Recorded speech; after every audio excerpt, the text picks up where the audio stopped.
आपको पता है कि एक वक्त ऐसा था जब नोकिया नोकिया मोबाइल इंडस्ट्री में राज करता था। नोकिया मोबाइल इंडस्ट्री का राजा था, मोनोपोली थी उसकी। सबसे पहले मोबाइल, सबसे famous mobile we can say industry के अंदर नोकिया ने बनाए थे। और आज नोकिया की यह हालत है कि नोकिया के मोबाइल को लोग खरीदना नहीं चाहते, मतलब इतनी ज्यादा फेमस नहीं है, उसकी मार्केट कैपिटलाइजेशन भी बहुत कम हो गई है।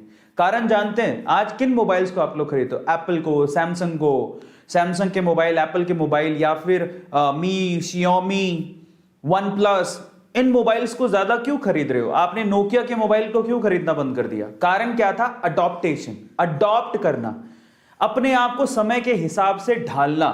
जिसने अपने आप को समय के हिसाब से ढालना बंद कर दिया, समय ने उसको साइड में कर दिया। तो मैंने अपनी जिंदगी में एक ही बात सीखी, लर्न करो, अडॉप्ट करो, अपने आप को सिचुएशन के हिसाब से ढालो, वो चीज आपको कमा के देगी। और अगर आप रिजिड हो जाते हो कि नहीं मेरे को तो इतना ही करना है, तो फिर आप कुछ नहीं कर सकते हो। तो आप नोकिया मत बनो, आप एप्पल बनो, आप सैमसंग बनो। समझ में आता है? ये बहुत जरूरी है। इनोवेशन, अडॉप्ट करना, सिचुएशन, फ्यूचर को देखना, भविष्य में क्या रखा है, मैं कैसे कमा सकता हूं, भविष्य में किस चीज की रिक्वायरमेंट आने वाली है, और वो चीज अगर मैं अभी करना शुरू कर दूं। एग्जाम्पल ले लो ना कैरी मिनाटी का, कैरी मिनाटी का एग्जाम्पल लो, भुवन बाम का एग्जाम्पल लो, मैं मेरा एग्जाम्पल भी दे सकता हूं आपको, क्योंकि मैं भी कभी कभार पूछना लक क्या होता है। लक इज एक्चुअली आपने बहुत समय से प्रिपरेशन करके रखी है और एक दिन ना वो अपॉर्चुनिटी खुल गई, बस आपकी प्रिपरेशन और अपॉर्चुनिटी दोनों मिली, आप लकी हो जाते हो। सेम चीज किसके साथ थी? कैरी मिनाटी के साथ। Carry Minati was the first person, is the first person in India जिसने रोस्टिंग शुरू की थी। तब लोग एक्सेप्ट नहीं करते थे। जब रोस्टिंग का कल्चर आया तो कैरी मिनाटी एकदम से फेमस हो गया, क्योंकि उसी ने शुरुआत की थी। भुवन बाम ने जो मल्टीपल कैरेक्टर की शुरुआत भुवन बाम ने की थी, जब इसका सिनेरियो आया तो भुवन बाम सबसे टॉप पे था।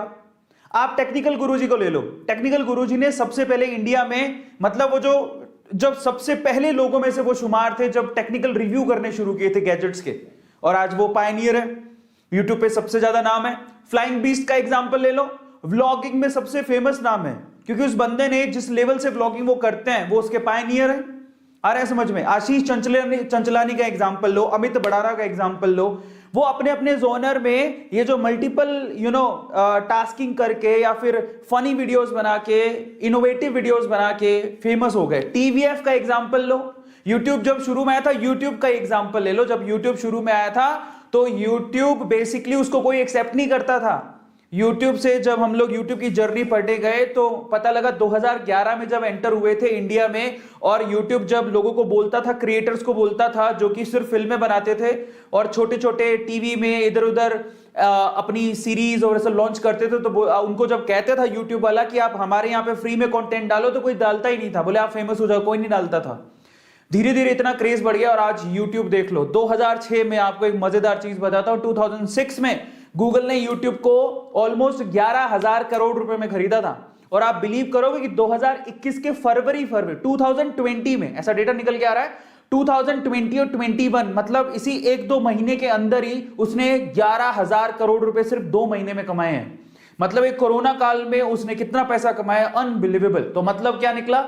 मतलब ये निकला, और मैं मेरी बात कर लेता हूं लास्ट में, क्योंकि मेरा एग्जांपल भी आप लोगों को सेट होगा।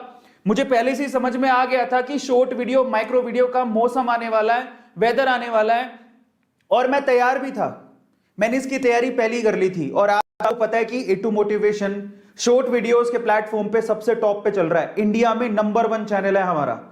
अभी कितने हो चुके हैं? 52 लाख सब्सक्राइबर्स हो चुके हैं। अब ये क्या मतलब है इसका? ये कुछ कहता है आपसे, ये कहता है अडॉप्टेशन, फ्यूचर को देखना और फ्यूचर को देख के अपने आप को तैयार करना ताकि आप पैसा कमा सको।